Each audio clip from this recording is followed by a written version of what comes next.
오늘 본문 말씀은 오랜 하나님의 약속이 현실이 되는 아주 역사적인 순간이죠.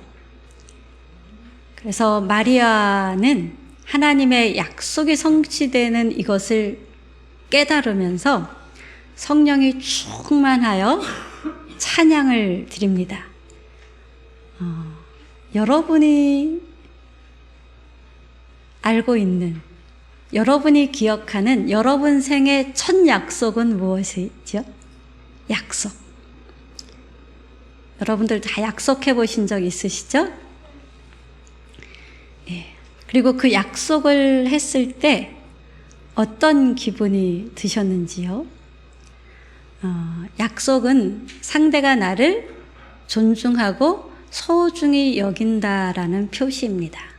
그래서 약속을 받으면 마음이 든든하고 기대와 설렘이 생기게 됩니다. 저에게도 첫 약속이 있었는데요. 아버지가 시장에 버스를 타고 시내를 가시면서 호루라기를 사다 주신다고 한 것이 제가 기억하는 첫 번째 약속이에요. 그래서 저는 아버지가 버스를 타고 시내를 가시고 나서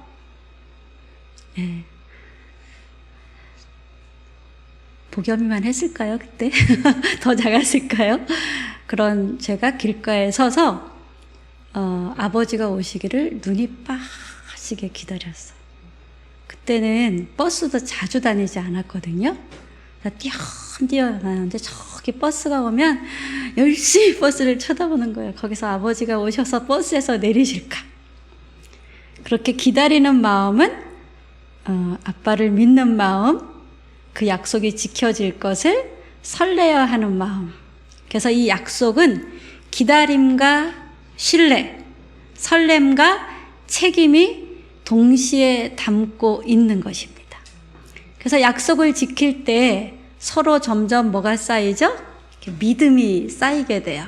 근데 약속을 어기면 실망하고 배신감을 느끼게 되면서 그 약속한 사람 사이에 뭐가 생깁니까? 틈새가 생기게 되겠죠? 저기 그림을 보니까 뭐가 있어요? 무너진 다리도 있고 또 튼튼한 다리도 있죠.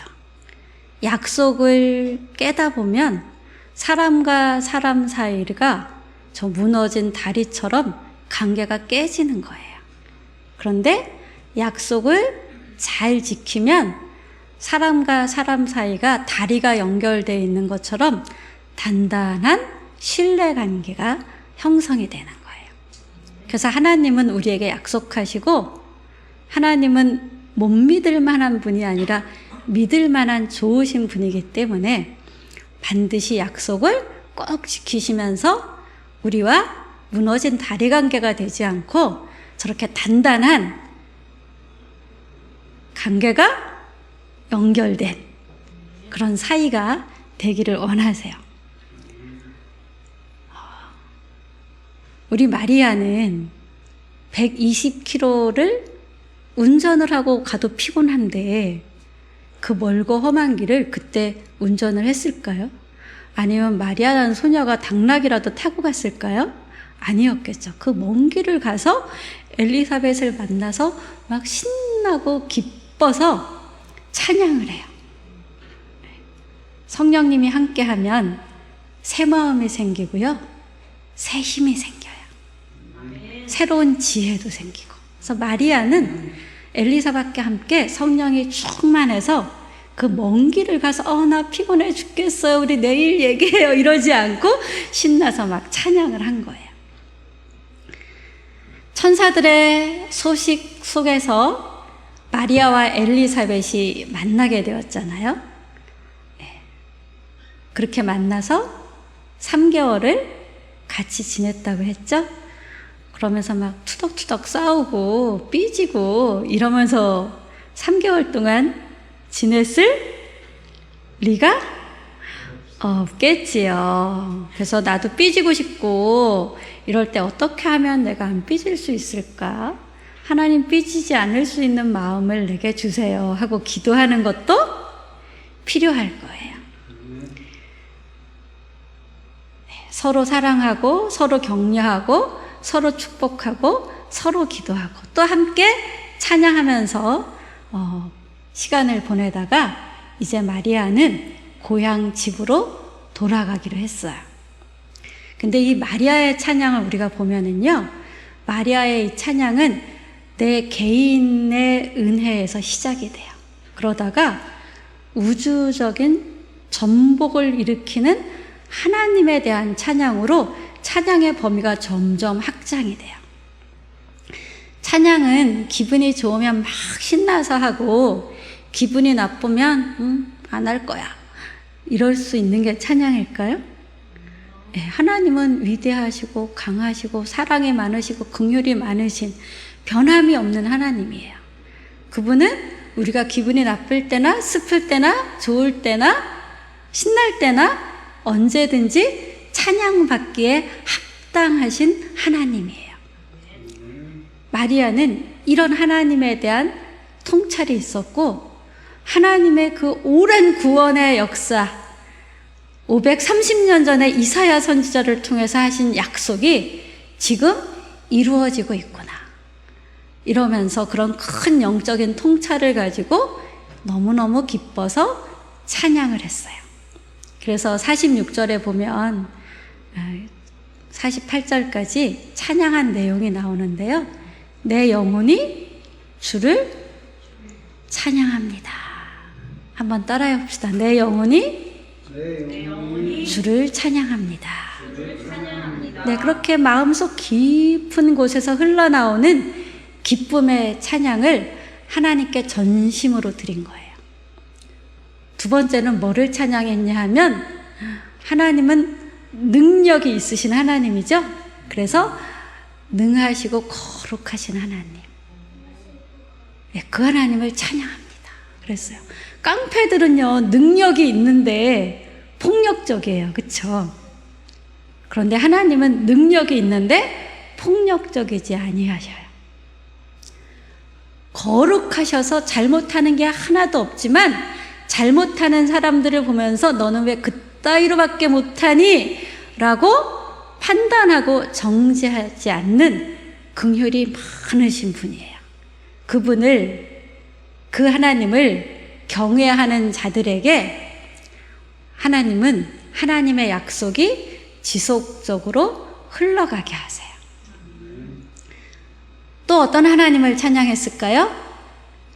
이 세상의 질서를 전복시키시는 하나님을 찬양했어요. 하나님은 교만한 자를 무너뜨리고 낮은 자를 높이시는 분이십니다. 찬양했어요. 굶주린 자를 채워주시고 부유하면서 난폭했던 사람들을 빈손이 되게 하시는 하나님이시군요.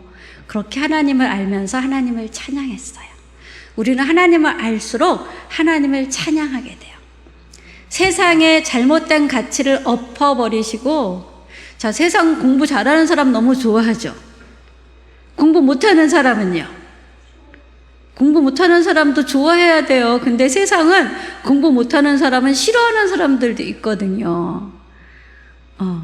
근데 그런 잘못된 세상의 가치, 돈이 많은 사람은 세상이 막 좋아하고 돈도 없고 병들고 약한 사람은 하찮게 여겨 이러는 마음을 갖는 사람도 있거든요. 그런 세상 가치를 하나님이 엎으시고 하나님의 질서로 통치하시는, 그래서 약한 자에게 소망이 되시는 하나님을 또 마리아는 찬양했어요. 또 어떤 하나님을 찬양했냐 하면 언약을 기억하고 반드시 그 언약을 성취하시는 하나님을 찬양했어요. 사실 이 언약은요, 아브라함에게서부터 한 약속이고 더 거슬러 올라가면 언제부터 한 약속이에요? 창세기 3장 15절에서 아담과 하와에게 한 약속이기도 해요. 이 약속이 마리아와 엘리사벳을 통해서 성취가 되고 있는 것이죠. 그래서 이렇게 오랜 약속을 하시고 그 약속을 반드시 하나님의 때에 성취하시는 하나님을 마리아는 찬양하고 높였어요. 자, 우리가 살다 보면 어렵고 힘든 일이 있을까요? 없을까요? 있는 게 하나님이 나를 사랑하지 않는 증거일까요? 아니에요. 하나님은요, 하나님의 자녀들을 하나님의 자녀다운 존재로 만들기 위해서 우리를 때로는 낮추기도 하시고 높이기도 하시고 어려운 가운데 있게도 하시고 또 영광스러운 자리에 있게도 하시는 분이에요. 그래서 점점 예수님의 마음을 닮은 하나님의 사람으로 우리를 변화시키시고 그렇게 변화된 우리들이 하나님은 이렇게 좋은 분이에요 하면서 사람들에게 하나님을 증거하도록 하시는 분이에요. 자, 마리아는 10대 소녀였는데 지금 뱃속에 누가 있어요? 어린 아기 예수님이 있어요. 그리고 마리아는 그 상태로 누구를 찬양했어요? 하나님을 찬양하고 또 하나님을 증거했어요. 우리 친구들도 하나님을 찬양하고 하나님을 증거할 수 있어요? 아멘? 네. 우리 모두가 하나님을 찬양하고 하나님을 증거할 수 있었으면 좋겠어. 우리 한번 다시 해봅시다. 주님을 찬양합니다. 내 영혼이 주님을 기뻐합니다. 낮은 자를 들어 높이시는 하나님을 찬양합니다. 아멘. 하나님께서는 성령으로 우리 안에 내주하시길 원하세요.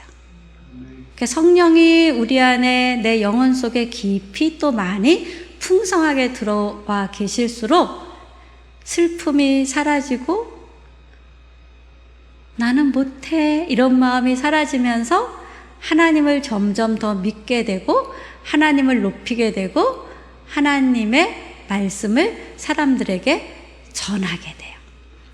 우리 메시아 예수 그리스도는 누구의 자손으로 오셨죠? 아브라함의 자손으로 오셨어요. 또 다윗의 자손으로 오셨어요. 예수 그리스도를 믿는 모든 사람은 믿음의 아버지가 아브라함이라고 성경에 되어 있어요. 그럼 저와 여러분도 아브라함의 후손이지요. 아브라함의 후손인 우리를 하나님은 어떻게 하신다고요? 나는 너를 잊지 아니할 거야. 내가 너를 내 손바닥에 새겼어 라고 말씀하세요. 우리를 잊지 않고 손바닥에 새기신 하나님은 우리가 아무리 잘못을 해도요, 우리가 하나님께로 돌아오도록 우리를 자꾸 찾아와서 만나주시고 내게 돌아오라고 말씀을 하세요. 네가 나를 사랑하지 않아서 나도 너를 사랑하지 않을 거야. 이러지 않으시고 끊임없이 우리를 사랑하신다는 표현을 때로는 지팡이로 툭툭 치면서 하시고, 지팡이로는 일으켜 주시면서 하시고, 막대기로는 툭툭 치면서도 하세요. 그럴 때 우리는 너무 힘들어, 막 당황스러워, 하나님이 나를 사랑하지 않는 것 같아, 이런 생각이 들 수도 있어요. 근데 우리가 성경을 보면 그게 하나님이 나를 사랑하지 않는다는 증거가 아니고 나를 바른 길로 인도하시기 위해서 때로는 지팡이로 툭툭 치시는구나. 내가 사망의 음침한 골짜기를 걸어가도 하나님이 나와 함께 하신다고 하셨어요. 네.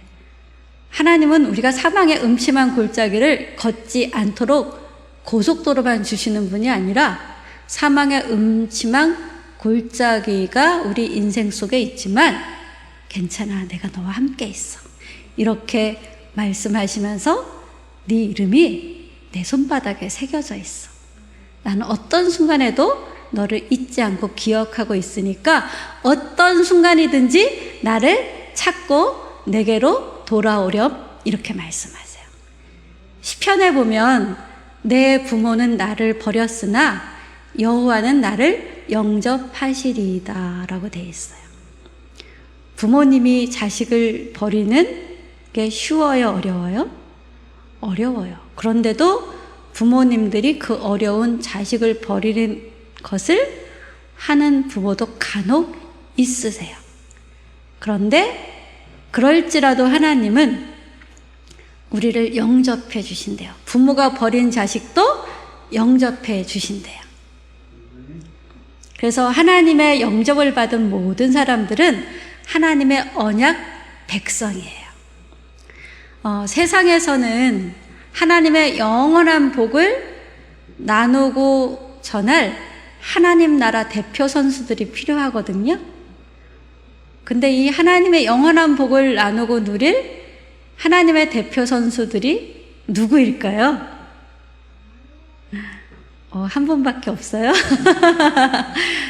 세 사람만 손을 드시네요. 바로 여러분이에요. 여러분이 하나님 나라의 대표 선수가 되기를 하나님은 원하세요. 그래서 늘 함께 하시고 늘 말씀으로 먹이시고 훈련하시고 그러셔요. 운동선수들은 국가대표가 되면은 대우가 좋지요. 또 프로 선수가 되어도 대우가 좋지요. 근데 프로나 국가대표 선수가 되지 않으면 별로 몸값이 없는 사람이 돼요. 그쵸? 근데 하나님 나라의 백성들은 몸값이 없는 사람이 하나도 없어요. 하나님이 한 사람 한 사람을 향해서 뭐라고 말씀하시냐 하면 너는 이 온 세상 우주 만물보다 소중한 사람이야. 이렇게 말씀하세요. 지구가 파괴되면 될까요? 안 될까요? 지구를 사람이 만들 수 있을까요? 근데 이 지구보다 더 소중하게 우리를 여기신대요. 자, 이제 마리아는 함께 엘리사벳과 있다가 어디로 갔다 그랬죠? 주님을 이렇게 4가지로 찬양을 하다가 집으로 돌아갔어요. 이제 집에 갔으니까 아무렇게나 막 살았을까요? 아니겠죠? 예. 하나님 나라의 대표 선수들은 하나님의 은혜와 힘을 예배를 통해서 받아야 돼요. 그러니까 어떤 사람에게 하나님이 은혜와 힘을 주시냐 하면 나는 예배 왔으니까 그냥 주시겠지 뭐 이러고 있는 사람이 아니로 간절히 하나님 은혜 주세요. 하나님의 약속의 말씀이 무엇인지 알고 싶어요. 하나님 알고 싶어요. 간절히 하나님의 뜻을 알고자 하고 하나님의 은혜를 받고자 하고 하나님의 성령을 사모하는 목말라 하며 하나님을 구하는 사람에게 하나님이 그런 은혜를 주세요. 그럼 그 은혜를 받고 어디로 가요? 집으로, 학교로, 일터로 돌아가야 되죠. 그래서 이 집과 학교와 일터는 어디냐 하면 현장교회예요. 현장교회. 왜 현장교회냐? 여러분이 하나님 나라의 대표 선수가 되어서 거기서 하나님은 이런 분이야 하고 보여줄 곳이 여러분이 살아가는 학교, 사회, 가정, 일터인 거예요. 그래서 거기서 우리는 뭐를 해요? 114 교회의 사람으로서 살아가는 거예요. 같이 어려운 친구가 있으면 기도해 줄게, 같이 기도하자 하고 기도하고 하나님의 위로의 말씀 들은 거를 또 전해주고 하나님의 복음의 말씀 들은 것을 전해주면서 하나님 믿으면 이렇게 행복하고 즐겁게 늘 하나님이 함께 하시는 삶을 살 수 있어. 사망의 음침한 곳에 있어도 하나님 하나님 부르면서 하나님을 의지하면 하나님이 도와주신대 라고 하나님에 대해서 전하면서 살아가는 곳이 어디예요? 여러분이 있는 곳 114 교회가 있는 여러분의 가정, 교회 말고 가정, 일터, 사회, 학원 그런 곳이에요. 그렇게 114 교회의 마음으로 여러분이 있을 때 하나님이 그곳에 함께 하실까요? 함께 하지 않으실까요? 예, 2-3 사람이 내 이름으로 모인 곳에 나도 그들 중에 함께 있다고 하나님이 분명히 말씀하셨기 때문에 2명이 예수님의 이름으로 모여서 같이 기도하고 같이 예수님의 이야기를 전할 때 하나님이 함께 계셔요. 근데 어떤 마음으로 있어야지 함께 계세요? 하나님, 여기 함께 해주세요. 하나님이 친히 제가 말할 때 이 친구 마음을 붙들어 주시고 하나님을 사랑하고 알 수 있는 마음으로 만져주세요. 이렇게 하나님께 도움을 청하는 마음으로 있을 때 하나님이 일하신대요. 우리가 기도하는 자리에만 있지 않고 때로는 힘든 생활 속으로 들어갈 때 용기가 필요하기도 해요. 그 용기를 하나님이 주시는 분이에요. 무엇으로? 하나님의 영으로. 그래서 하나님의 영인 성령님을 늘 우리는 지속적으로 구하며 지낼 때 하나님의 영이 점점 충만한 하나님의 사람이 우리는 될 수